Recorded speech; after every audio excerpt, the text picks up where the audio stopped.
ጥያቄያችን ምንድነው? which one of the following is a correct statement about the function ተብሎ የሆነ ፈንክሽን ይሰጠናል።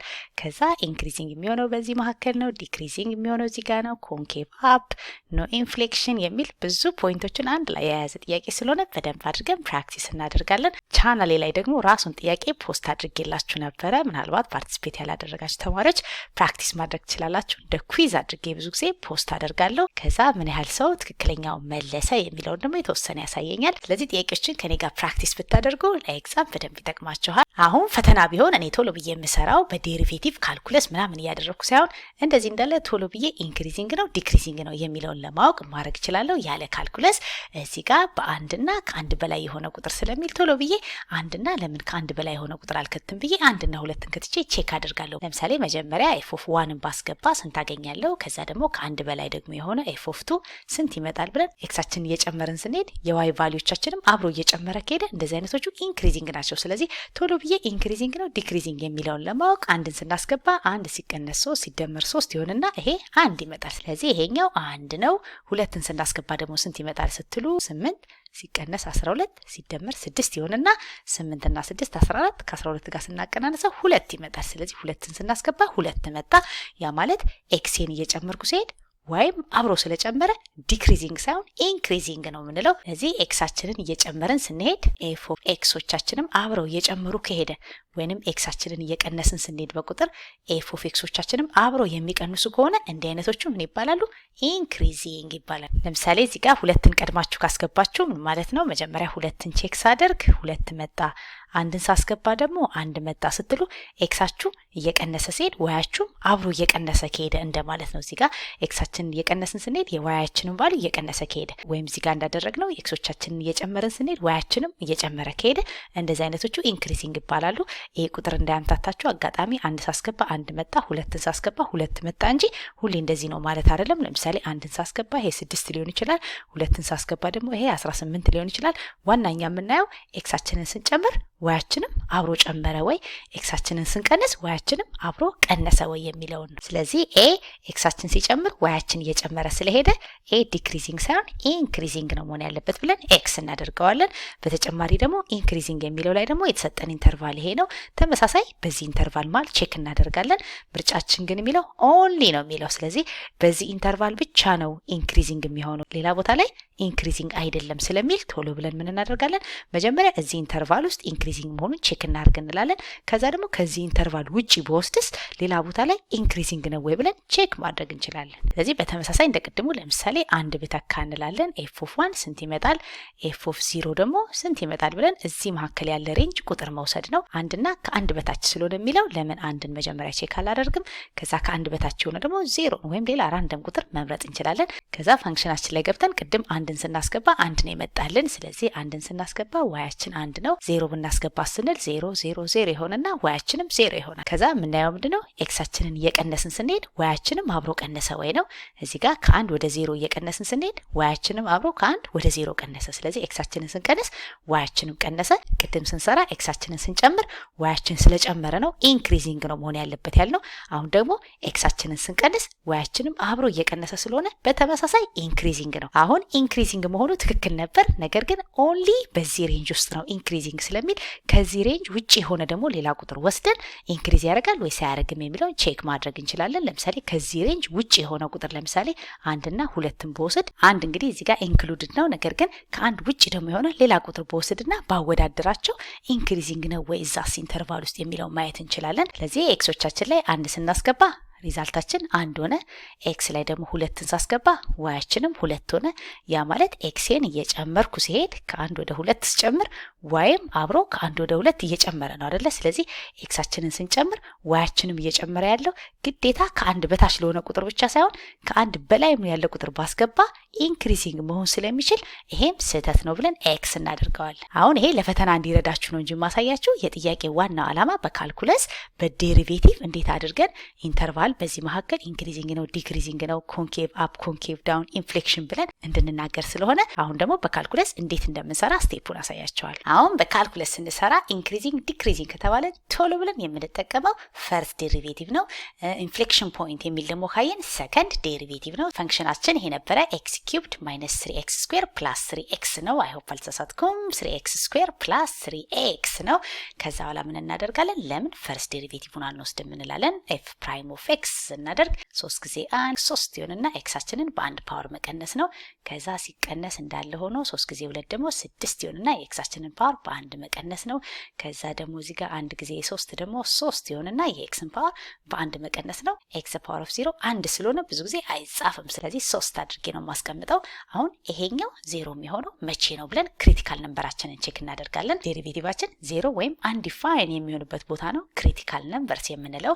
ስለዚህ ምን እናደርጋለን? ይሄ 3x ስኩዌር ማይነስ 6x ፕላስ 3 0 የሚሆነው መቼ ነው እንላለን። ከዛ እዚህ ጋር እንደምናየው ቁጥራችንን እናቃልል ካለን 3 የጋራ መውሰድ እንችላለን። ሁላቸውም ለ3 የሚካፈሉ ስለሆኑ 3 አድርገን እዚህ ጋር x ስኩዌር ማይነስ 2x ፕላስ 1 እንደማለት ነው ኢኳልስ 0 ይሆናል። ቀለል ያለ ኳድራቲክ አድርገን ነው እንጂ ከፈለግን እንደዚህ እንዳለ ራሱ 0 የሚያደርገው በፎርሙላው መስራት እንችላለን። ከዛ ይሄ 0 የሚሆነው መቼ ነው እንደማለት ነው። ይሄ ቁጥር ስለሆነ ምንም ለውጥ አያመጣም። ሁለቱ ተባዝተው 0 ለመሆን ግዴታ ይሄኛው 0 ሲሆን ብቻ ነው። ስለዚህ x ስኩዌር ማይነስ 2x ፕላስ 1 0 የሚሆነው መቼ ነው እንላለን። ከዛ እዚህ ጋር ሲባዙ 1 ሲደመሩ ኔጌቲቭ 2 እንደማለት ነው። ሲባዙ 1 የሚሰጠን ሲደመሩ ደግሞ ኔጌቲቭ 2 የሚሰጡን ቁጥሮች ስንል እዚህ ጋር ለምሳሌ 1 ጊዜ 1 ማድረግ እችላለሁ። ነገር ግን ስደምረው ኔጌቲቭ 2 እንዲሆንልኝ ሁለቱንም ኔጌቲቭ ማድረግ ነው። ኔጌቲቭ 1 እና ኔጌቲቭ 1ን ስናበዛ 1 እናገኛለን።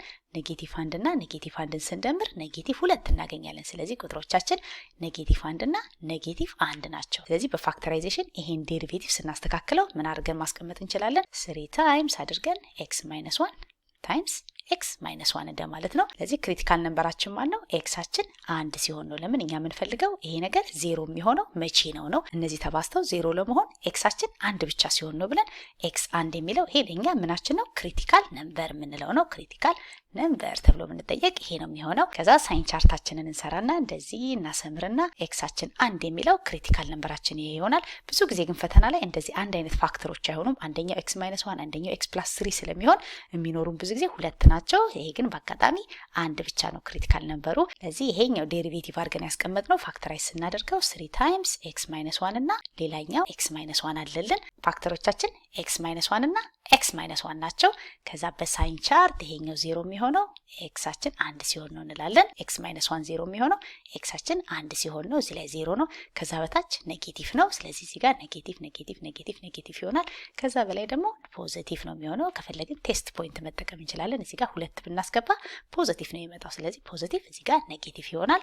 በተመሳሳይ ለዚህኛው 0 ከዚህ በታች ኔጌቲቭ ኔጌቲቭ ኔጌቲቭ ከዛ ፖዚቲቭ ፖዚቲቭ ፖዚቲቭ ይሆንልናል። ዴሪቬቲቫችን ግን 3 ታይምስ x minus 1 እና x minus 1 ተባዝቶ ስለሆነ ይሄ ብዜት ምን ይመስላል ብለን ነው ቼክ የምናደርገው። አሁን ዴሪቬቲቫችን እዚህ ጋር f prime of x አችን ምንድነው የሚሆነው ስንል ኔጌቲቭ እና ኔጌቲቭ ሲባዛ ፖዚቲቭ ፖዚቲቭ ፖዚቲቭ ፖዚቲቭ ይሆናል። 0 እና 0 ሲባዛ ደግሞ 0 ይሆናል። ፖዚቲቭ እና ፖዚቲቭ ሲባዛ ደግሞ ፖዚቲቭ ፖዚቲቭ ፖዚቲቭ ፖዚቲቭ ይሆናል። ስለዚህ ዴሪቬቲቫችን አንድ ላይ 0 ነው። ከአንድ በታች ፖዚቲቭ ነው። ከአንድ በላይ ፖዚቲቭ ነው። ያ የሚያሳየው ምንድነው? ሁል ጊዜ ኢንክሪዚንግ ነው እንደማለት ነው አይደል? እዚህ ጋር እንደምናየው ፖዚቲቭ ስሎፕ ነው። እንደዚህ ወረዳ አይደለም፣ ወደ ታች ሳይሆን የሚወርደው ወደ ላይ ፖዚቲቭ ነው። እዚህም ጋር ፖዚቲቭ ነው። አሁን ይሄ ዴሪቬቲቭ እየረዳን ያለው ኦሪጂናል ፈንክሽኑ የት ነው የሚጨምረው የት ነው የሚቀንሰው የሚለውን ነው የሚያሳየን። ስለዚህ ይሄ ኦሪጂናል ፈንክሽናችንን በዴሪቬቲቭ ምክንያት የሚጨምረው እዚህ ጋር ነው፣ 0 የሚሆነው እዚህ ጋር ነው ብሎ ይሄንን ነው የሚያሳየን። አሁን ግራፋችን ተሰጥቶም ቢሆን ግራፉን እያየን መስራት እንችላለን። ዴሪቬቲቭ ግን የሚረዳን ምንድነው? ምንም ግራፉን ሳንሰራ የፈንክሽኑን ዴሪቬቲቭ ብቻ ወስደን ዴሪቬቲቫችን ፖዚቲቭ ከሆነ ግራፋችን ኢንክሪዚንግ ነው እንላለን። ዴሪቬቲቫችን ኔጌቲቭ ሲመጣ ደግሞ ዲክሪዚንግ ነው እንላለን።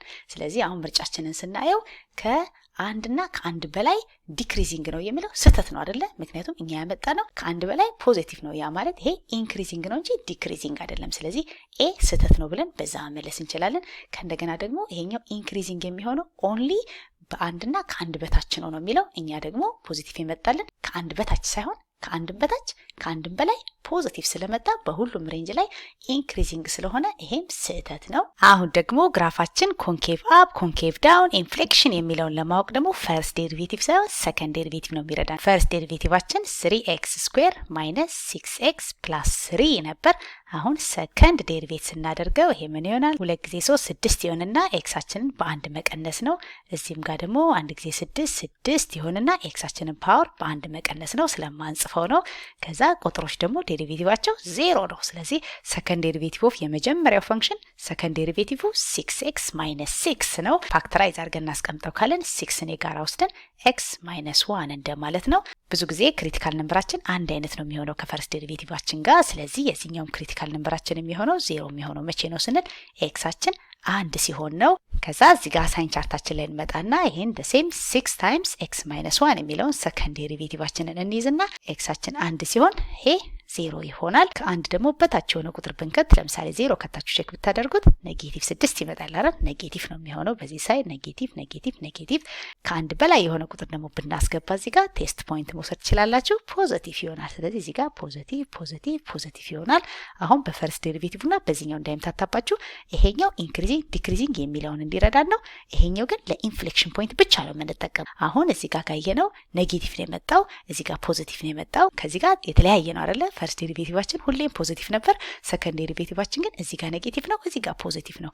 ይሄ የሚያሳየን ፖዚቲቭ የሆነበት ቦታ ማለት ስማይሊ ፌስ ብላችሁ ያዙት። እንደዚህ እንደሚስቅ ሰው እንደዚህ ስማይሊ ፌስ ብዬ ነው እንዳረሳው። ከዛ ኔጌቲቭ ሲሆን ደግሞ እንደዚህ እንደ ፍራውኒንግ ያለ አይደለ? እንደዚህ እንደማኩረፍ እንደዚህ ታረጉታላችሁ። ይሄ ኮንኬቭ ዳውን፣ ይሄ ኮንኬቭ አፕ የምንለው ነው። ኮንኬቭ አፕ የሚሆነው ፖዚቲቭ የሆነበት ቦታ ላይ ነው። ኔጌቲቭ የሆነበት ቦታ ላይ ደግሞ ኮንኬቭ ዳውን ነው። አሁን እኛ ምርጫችን ላይ የተባልነው ምንድን ነው ካላችሁ አንድና ከአንድ በላይ ሲሆን ነው ኮንኬቭ አፕ ነው የሚለው። ስለዚህ እኛ ቶሎ ብለን ከአንድ እንነሳና ወደዚህ ወደ ቀኝ ብንሄድ ኮንኬቭ አፕ ነው ስንል ትክክል ነው አይደለ? ኮንኬቭ አፕ ይሆንልን እዚህ ጋር ነው። እዚህ ጋር ግን ኮንኬቭ ዳውን ነው። እንደ ኔጌቲቭ ስሎፕ አድርጋችሁ ወይም ደግሞ እንደዚህ አድርጋችሁ መያዝ ትችላላችሁ። ኔጌቲቭ ስሎፕ ነበረ፣ ከዛ ወደ ፖዚቲቭ ስሎፕ የተቀየረበት እንደማለት ነው።